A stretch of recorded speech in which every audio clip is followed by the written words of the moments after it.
అల్పుజాలేటి అవే ఉన్నాయి. మొత్తం వ్యవసాయ కూలీలే లేకుండా పోయింది. మొత్తం యాంత్రీకరణ జరిగిన తర్వాత నీకు వ్యవసాయ కూలీల లబ్ధి కోసం 60 రోజులు రిస్ట్రిక్షన్ ఎట్లుంటుంది? ఇది అంటే క్రమంగా కేంద్ర ప్రభుత్వం ఈ పథకాన్ని నిర్వీర్యం చేయాలనేటువంటి ప్రణాళికలో ఉంది. ఈ పథకాన్ని ప్రజలకు, మరీ ముఖ్యంగా గ్రామీణ ప్రాంత ప్రజలకు దూరం చేయాలనేటువంటి ఆలోచనతో ఉన్నట్టుగా అనిపిస్తా ఉంది సార్. ఇక్కడ సార్ మరి కేంద్ర ప్రభుత్వం బాధ్యతనేనా? రాష్ట్ర ప్రభుత్వం మంత్రి గారు కూడా ఇక్కడే ఉన్నారు. మనము మొన్నటి వరకు సార్ 2024 వరకు తెలంగాణ రాష్ట్రంలో 32 జిల్లాల్లో జాతీయ గ్రామీణ ఉపాధి హామీ పథకం నడిచింది. 32 జిల్లాల్లో. మరి ఇప్పుడు 31 జిల్లాలకి ఎందుకు వచ్చింది? ఇంకో జిల్లా ఎటు పోయింది? ఇంకో జిల్లాను అర్బనైజ్ చేసిరు మీరంతా. ఇంకో జిల్లాను గ్రామాలను తీసుకుపోయి మున్సిపాలిటీలు చేస్తే ఆ మున్సిపాలిటీల ప్రాంతంలో గ్రామీణ ఉపాధి హామీ పథకం వర్తించదు. సో ఇట్లా కేంద్ర ప్రభుత్వం బాధ్యత అని అంటలేము, రాష్ట్ర ప్రభుత్వం కూడా కొంత బాధ్యత వహించాల్సినటువంటి అవసరం ఉంది.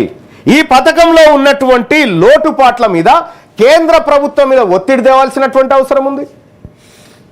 పథకం పేరు ఏదనేది మాకు అభ్యంతరం లేదు సార్. పథకాల పేర్లు మారితే కాదు సార్, మా తలరాత మారితే మాకేమో ఆనందం. ఇక్కడ ఈ పథకం ద్వారా రాష్ట్ర ప్రభుత్వాల మీదకి భారం వేసి మాది మేము ఇచ్చేసినాం షేరు, ఇవ్వకపోతే మిగతాదంతా వాళ్ళ బాధ్యత అనేటువంటి పరిస్థితి సార్. సార్ కేంద్ర ప్రభుత్వాన్ని ఎన్ని పొరపాట్లు ఉన్నాయి, ఇంప్లిమెంటేషన్ దగ్గర రాష్ట్ర ప్రభుత్వానికి కూడా అన్నీ ఉన్నాయి సార్ ఇక్కడ. కాబట్టి ఈ తెలంగాణ రాష్ట్రంలో 100% మంది ప్రజల జీవనాధారంగా ఉన్నటువంటి ఈ పని ఏదైతే కరువు పని ఉందో దీన్ని పాత పద్ధతిలో కొనసాగించే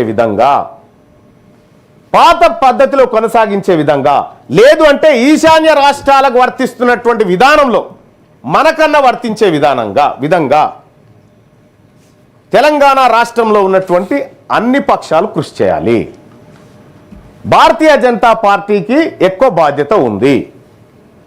ఈ జాతీయ ఉపాధి హామీ పథకం ద్వారా సో కొత్తగా ఏదన్నా ప్రభుత్వాలు వస్తే దేశం ముందుకు పోతున్నటువంటి క్రమంలో రూపాయి అంటే ఇంకొక రూపాయి యాడ్ చేసి పేదలకు సాయం చేయాలి, కానీ పేదోళ్ళ తలలో ఉన్నటువంటిది గుంజుకపోయేటువంటి పథకం లెక్కనే కొత్త ప్రభుత్వం ఇది కొత్త స్కీమ్ లాగా కనిపిస్తూ ఉంది సార్.